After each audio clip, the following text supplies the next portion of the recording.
సనాతన ధర్మంలో తెలియక కొంతమంది అంటుంటారు, ఇంతమంది దేవుళ్ళు ఏమిటి, ఇంతమంది దేవుళ్ళు ఏమిటి అంటారు.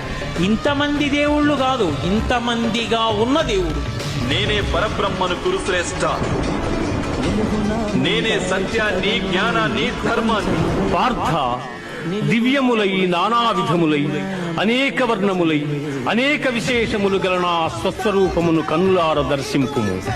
దేవా, ఎల్ల దేవతలు, ఎల్ల ప్రాణులు, బ్రహ్మాదులు, ఋషీశ్వరులు, వాసుకి మొదలుగుగా గల ఎల్ల సర్పములు నీ యందు నాకు గోచరమగుతున్నవి.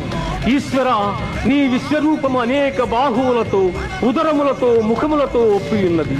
అట్లయ్యూ నీ ఆకారమున ఆద్యంత మధ్యమములను గుర్తింపదాలకున్నాను. కోరలచే భయంకరమై ప్రళయాగ్ని సమానములైన నీ ముఖములను చూచుట వలన నాకు దిక్కులు తెలియకున్నవి.